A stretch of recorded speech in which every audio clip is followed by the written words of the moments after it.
लोकसभा चुनावों के नतीजे आने के बाद से ही नरेंद्र मोदी की रातों की नींद उड़ गई। इस चुनाव में मोदी को झटके पर झटके लगे।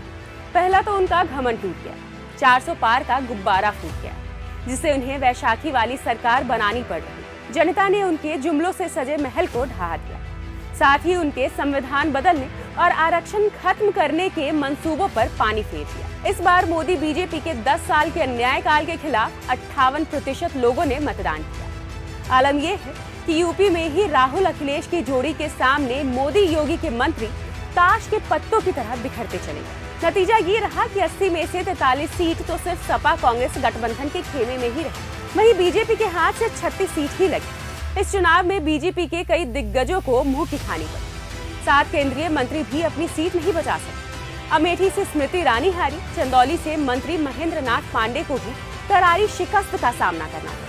जालौन से भानु प्रताप वर्मा और मुजफ्फरनगर सीट से केंद्रीय मंत्री संजीव बालियान भी अपनी सीट नहीं बचा पाए। लखीमपुर से अमित शाह के साथ काम करने वाले केंद्रीय गृह राज्य मंत्री अजय मिश्र टेनी भी चुनाव हारे। यूपी में इंडिया गठबंधन के तूफान के सामने बीजेपी के परखच्चे उड़ गए। दूसरी तरफ योगी सरकार के मंत्री जयवीर सिंह मैनपुरी में डिंपल यादव के सामने कहीं नहीं टिके, तो वहीं रायबरेली लोकसभा सीट से दिनेश प्रताप सिंह भी जननायक राहुल गांधी के सामने कहीं नजर नहीं आया। यहाँ तक कि पूर्व सीएम कल्याण सिंह के बेटे राजवीर सिंह को भी हार का सामना करना पड़ा। इस बार जनता ने इंडिया गठबंधन पर भरोसा जताया। झूठ, जुमले और नफरत की बुनियाद पर बरगलाने वाले मंगलसूत्र, हिंदू, मुस्लिम, मटन, मछली और मुजरा के नाम पर राजनीति करने वालों को जनता ने जवाब दे दिया।